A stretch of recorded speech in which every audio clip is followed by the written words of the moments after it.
जय हिंद।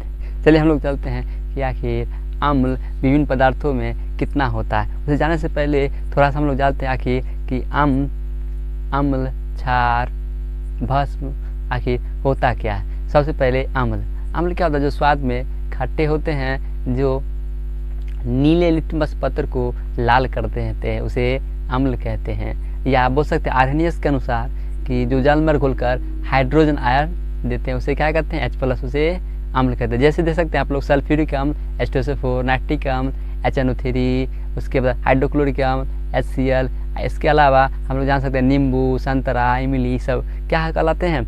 अम्ल कहलाते हैं। सर ये तो ठीक हो गया। अब आगे चलते हैं भस्म के बारे में थोड़ा सा बता दीजिए। भस्म ऐसे पदार्थ है बोल सकते हैं जो स्वाद में तो कड़वे या तीखे होते हैं और जो लाल लिटमस पत्र को नीला कर दो उसे क्या कहते हैं? भस्म या क्षारक कहते हैं। सर आर्हेनियस ने इसका परिभाषा कैसे दी है? आर्हेनियस के अनुसार जो जल में घुलकर हाइड्रोक्साइड -OH- आयन प्रदान करते हैं उसे भस्म या क्षारक कहते हैं। सर क्षार भी सुने, क्षार आखिर क्या होता है? चलिए जानते हैं क्षार क्या होता है। क्षार जिसको एल्कली बोलते हैं इंग्लिश में, क्षार होता है वैसे भस्म या क्षारक है जो जल में घुलकर हाइड्रोक्साइड OH- आयन देते उसे क्या कहते हैं? क्षार कहते हैं। याद रखिएगा क्वेश्चन में आता है कभी कि सभी भस्म क्या क्षार हो सकते हैं? नहीं, कभी नहीं। हाँ, अगर पूछ दे क्या सभी क्षार भस्म हो सकते हैं? हाँ, एकदम सही मारिएगा, तब तो एकदम सही है, टकाटक है। आगे चलते हम लोग। उसके बाद लवण क्या है? आखिर लवण से जानने से पहले हम लोग जानते हैं थोड़ा सा उदासीनीकरण अभिक्रिया। आप लोग पढ़े होंगे कि अम्ल और क्षार जब अभिक्रिया करते हैं तो लवण और जल बनता है, उसे क्या कहते हैं? उदासीनीकरण अभिक्रिया।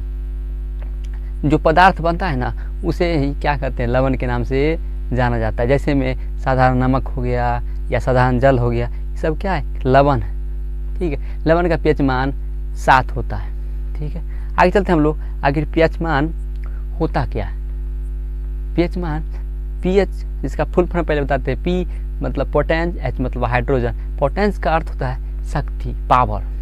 ठीक है, कभी भी क्वेश्चन में आएगा अगर पावर ऑप्शन में दे आप पोटेंस ऑप्शन में दे तो पोटेंस ही मारिएगा, पावर गलती हो जाएगा क्योंकि NCERT में लिखा हुआ है, एकदम सही है, बहुत बार पूछा हुआ है, पोटेंस सही है। आगे चलते हैं। इसका परिभाषा क्या होता है सर, ये तो बताओ। हाँ, हम लोग जानते हैं कि किसी भी जलीय विलयन में हाइड्रोजन आयन की सांद्रता के लघु गुणक के व्युत्क्रम को pH मान कहते हैं। सर शॉर्ट में तो बताओ, जो लॉग के टर्म में होते हैं बोल सकते हैं हाइड्रोजन आयन की सांद्रता, वो क्या कहलाते हैं? pH मान कहलाते हैं। इसको निकालने की तरीका हम लोग कभी अगले क्लास में करेंगे। आगे चलते हैं। आखिर pH मान तो समझ में आ गया सर इसे मापते किसके द्वारा है? pH scale. pH स्केल का आविष्कार सोरेनसन ने 1909 ईस्वी में किए थे, इसी के अनुसार मापा जाता है। चलिए ठीक है सर, ये सब तो हो गया। अब हम लोग विभिन्न पदार्थ के pH मान जानते हैं आखिर कितना है। तो शुरू से चलते हैं, एकदम शुरू से। सबसे पहले जठर रस, जो हमारे अमाशय से या बोल सकते हैं जठर ग्रंथि से शराब होते हैं, जिसमें हाइड्रोक्लोरिक अम्ल, श्लेष्मा, आखिरी पेप्सिनोजन होते हैं, उसका pH मान कितना होते हैं? 1.2 या बोल सकते हैं मिस्टर पेठिया के अनुसार 12 रुपये। आगे चलते हैं। नींबू जो कि 22 रुपये बिकते हैं, ऐसे pH मान में बदलेंगे तो क्या होगा? 2.2। इसी तरह सिरका जिसका pH मान 24 होता है या बोल सकते हैं 2.4। आगे चलते हैं हम लोग।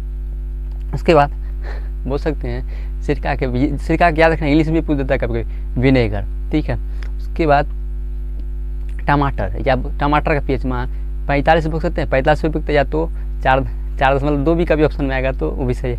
4.5 45 रुपये बिकता है। उसके बाद हम लोग जानते हैं काली कॉफ़ी का 5 रुपये बिकता है, बोल सकते हैं 5 pH मान है। उसके बाद दांत का क्षय 5.5 से कम होता है। उसके बाद या बोल सकते हैं 55। आगे चलते हैं। अम्ल वर्षा 5.6 से कम या बोल सकते हैं 56 रुपये अम्ल वर्षा बिकता है। उसके बाद यूरिन का 6 होता है, इसको मूत्र बोल 6 होता है। उसके बाद आगे चलते हैं दूध या खट्टे दूध या दही का pH मान 6.4 होते हैं। ये सब में आप लोग तो पते होगा किसमें कौन सा अम्ल पाया, जैसे आप लोग पढ़े होंगे कि नींबू संतरा में सिट्रिक अम्ल, उसके बाद एसिटिक अम्ल सिरका में पाया जाता है, उसके बाद आप लोग पढ़ेंगे कि दूध में लैक्टिक अम्ल। ये सब एक क्लास में लाएंगे जो विस्तार से बता देंगे। आगे चलते हैं हम लोग, दूध के बाद ऊपर चलते हैं तो लवण ही आता है, जो साधारण नमक साधारण जल साथ होता है। आगे चलते उसके बाद ऊपर चलते हैं तो हम लोग हाँ एक लार का 6.5 याद रखिएगा, जो कि लार हमारे मुख गुहा से निकलते हैं। हमारे मुख गुहा में 3 जो लार ग्रंथि पाए, तो वहाँ से लार का स्राव होता है जो भोजन को मुलायम करता है, जीवाणु को मारता है। याद रखिएगा ये धान वाला लार नहीं है, हमारे मुंह से निकलता है। जैसे देखिएगा कुछ नया नया पौधा खाने वाला चीज़ है, जैसे मिठाई हो गया, इमली हो गया, ये सब आता है तो हमारा लार बहुत टपकता है, आता है ना। यही है, कितना पीएच मान है उसका 6.5 याद रखिएगा। 65 रुपये लार का मुट्ठी बिकता है इस तरह से। आगे चलते हैं उसके बाद हम लोग रक्त ब्लड का पीएच मान 74 होता है। कितना होता है? 74, 7.4 या 74 रुपये बोल सकते हैं बिकता है।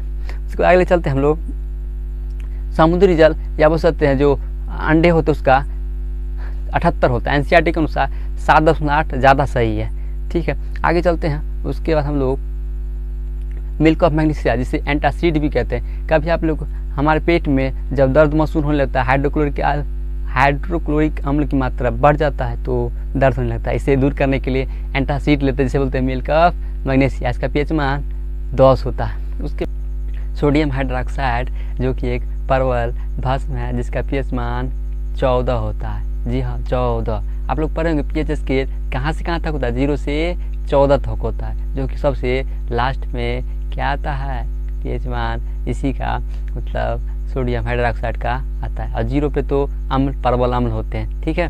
उसके बाद हम लोग आगे चलते हैं। जब हमारा शरीर कार्य करता है तो हमारा शरीर का पीएच मान 7 से 7.8 तक चलाता है। ये वाला एग्जाम में बहुत आजकल पूछने लगा, 7 से 7.8 तक पहुँच जाता है। इतना आप लोग याद कर लीजिएगा। आप लोग